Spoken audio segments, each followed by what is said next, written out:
Hello everyone, in the next video from Ultimate General Civil War, and today we will take a very quick look at our interface managing the army, the assets we have available for the campaign missions. So let's start with the information we can see here.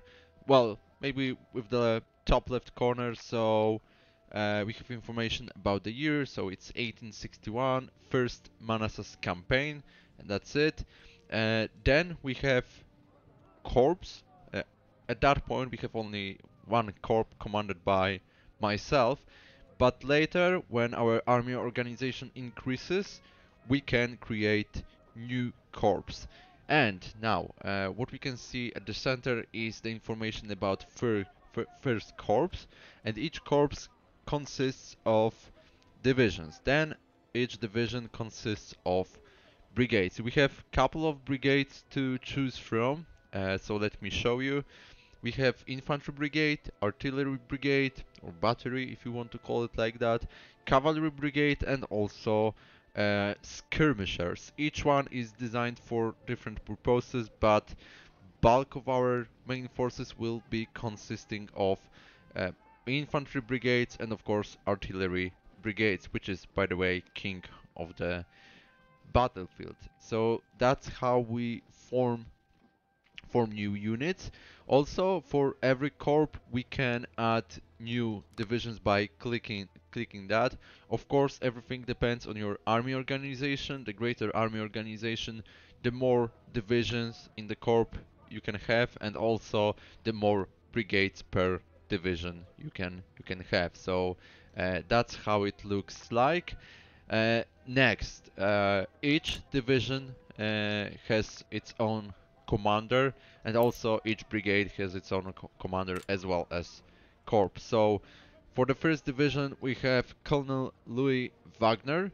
You have basic information about the soldiers under that division, information about the guns, and so on. Always you can replace your commander if you wish to. I'm not sure what are the main benefits of it. As far as I understand, the greater rank of your commander, the higher morale of the unit it's commanding. So I believe it works like that. There's no other information regarding that, so I'm just guessing. So we are after the first battle, the introductory battle, and now we are awaiting few next missions. I will not jump to that now. Today I will just only focus on the army structure, organization, how to replenish troops, and so on. And in the next video we will play one of the minor battles which are designed to let us gain additional money, troops, experience, and so on. So, we have the first division. It's composed of Loomis, Walton, and Scales. Those are names of their respective commanders. And as you can see, that icon implies that Mr. Loomis and Mr. Walton are dead or wounded. So, they can be either killed in action or wounded in action. As far as I remember, they were both wounded, and somehow we can still assign them back. So looks like they are available despite being wounded in action. It might be because that was the first mission, so the game let us assign them back, which is very nice of game. So, of course, we will select Mr. or Major Adam Loomis to command its own troops. Yes, sir. Let's do that. And Major Kelly Walton also. Let's apply that. And now commanders are uh, back. Also, I think it doesn't apply for Division. Also, you can see that each brigade has some traits. Those are represented by shields and also by the stars here. So it's the brigade experienced with 1 star, whatever it means. So it has a trait assigned, and that trait is discipline training, which means that morale plus 10 and efficiency plus 5. Of course, when they are getting experience, you can select another trait. So probably you will see it throughout the series. Also, yeah, you can see experience to next level 35 of 100. So that's the same for the commander Major Adam Loomis. Experience to next rank 20 of 100, and that's the basic information. Then the next thing we have is the replenishment of troops. We can select from either veterans. Veteran recruits have significant battle experience and maintain the unit's skills, but they cost more. And as you can see, you can look at those values. They do not change when I move the slider. If we switch to rookie, new recruits have no battle experience and degrade the unit skills. And now look at that. So to some degree, it's manageable, I would say. But the more you do, the drop in units experience, its skills is lowering drastically. Though the upgrade cost is very limited. So if you wish to just have more troops, you can use recruits, but also notice that the experience of the unit itself is decreasing. So they are out of that trait, unfortunately. So you have to manage it wisely. Uh, Usually it's better to use veterans, but you can see that upgrade cost is tremendous in case of veterans. Uh, in terms of men, I think it doesn't matter.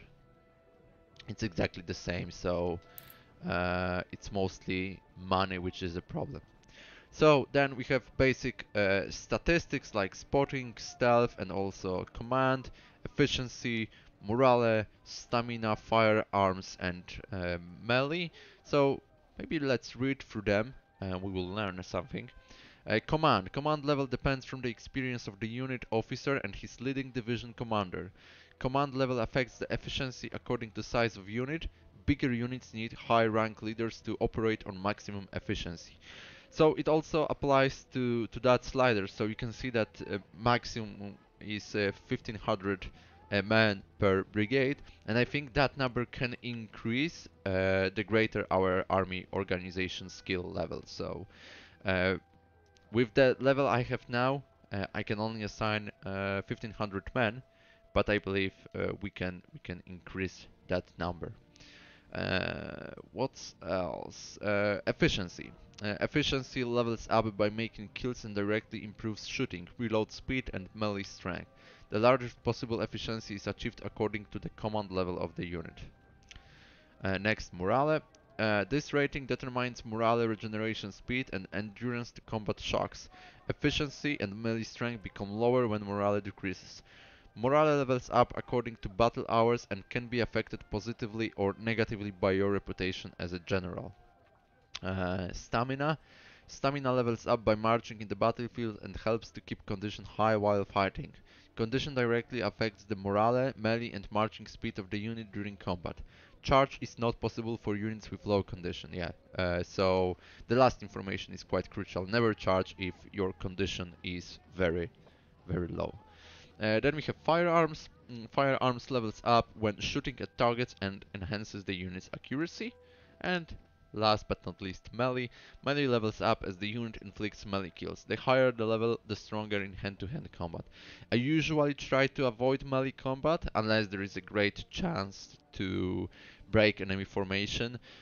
The problem is condition. Most of the time, if you fight for a prolonged time, then you are out of condition, and also melee attack is not an option. So that's about basic statistics. Next thing is weaponry. So that infantry brigade is actually using Springfield M1842. And you can see that it's reloading, efficiency, and melee, and also the amount we have in armory, and also the amount available in shop. So in shop we have 19,684, and in armory we have 1,181. In armory it's usually rescued or captured during the battle.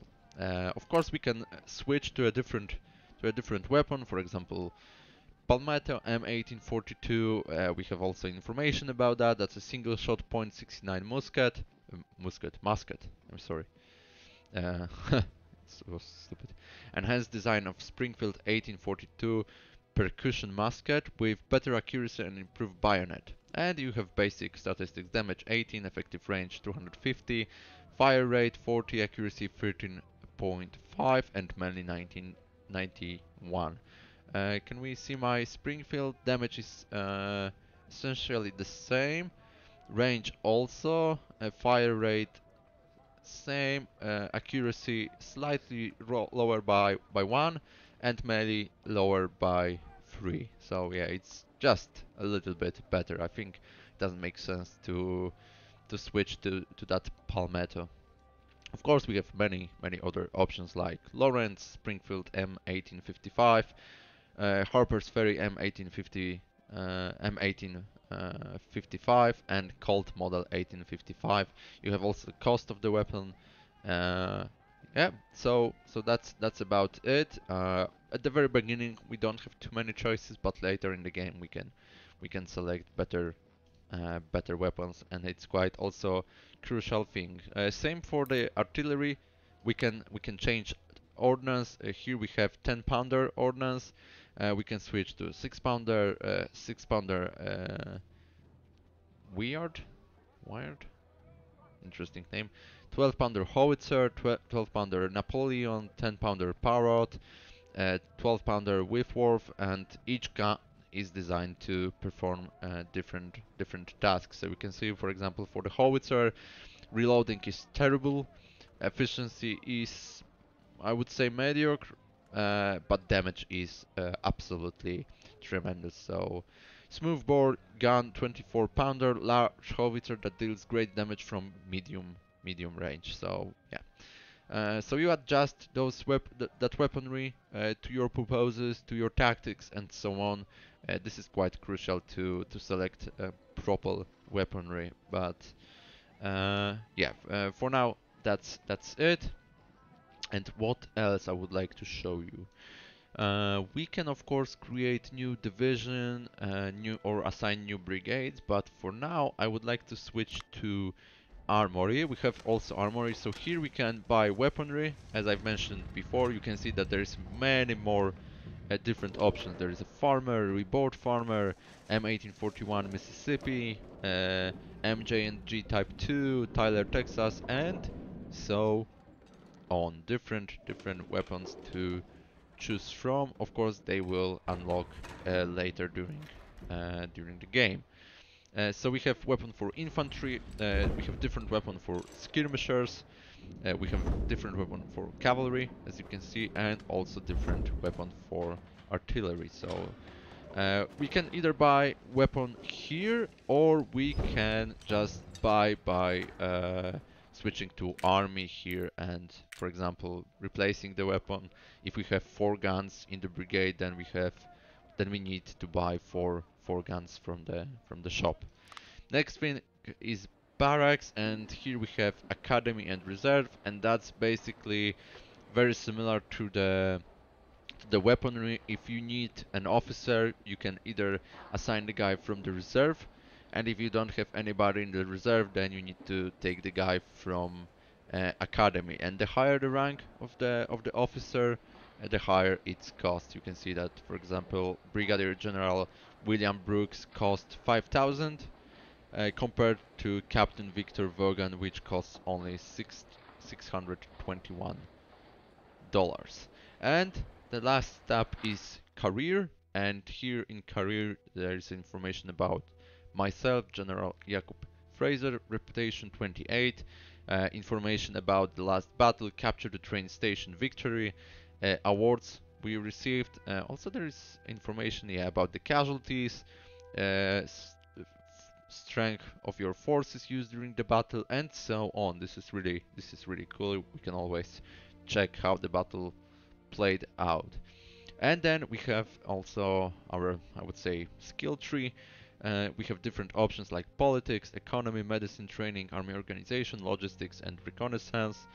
And then also information about the boosts usually in percentage, which those skills gives us. So income, discount, veteran cost, ammo, max divisions, recruiting, unit restore, enemy info, corpse number, and max brigades. And also in parentheses we have maximum number of men in a single brigade.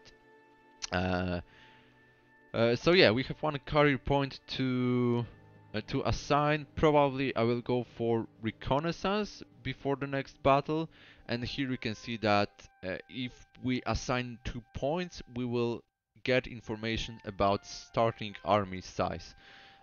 So that's the main purpose of the reconnaissance. So before every battle, we can check what's the size of the enemy army, how many divisions, brigades, guns, and so on they have. So I usually find that the information about the size of enemy armies is the most useful one. So I don't think I will spend too many points on reconnaissance, but at least 2 points have to be assigned to get the basic information. Uh, and also the army organization is interesting option. You can see that next level will enable us to have 1 corps, 3 divisions per corps, 4 brigades per division, and of course 1500 max brigade size. So that's it. I will not assign anything yet. Let's go back to army. So do I? Okay. There's one. There's I think 2 more things we need to do. First of all, is that we need to assign supplies to the corp, and this is quite crucial. This determines how much ammunition your supply wagons will carry into the next battle. If you ignore supply, your units could be in danger of running out of ammo. And believe me, this is very, very crucial to assign. Maybe not as much as possible, but try to keep those numbers high. For most battles, your units will run out of ammunition, especially for the grand battles like Shiloh or first battle of Bull Run or Gettysburg and so on. You definitely need a lot of supplies to keep your units supplied, having ammunition, and be able to perform actions. Otherwise, your units will be maybe not out of combat value, but because they still can be used, uh, but their combat readiness will be greatly diminished by not having enough ammunition. So always keep supplies high. This is very very important, especially for the grand battles, as I've said. So that's one thing about supplies, and the last thing is the government.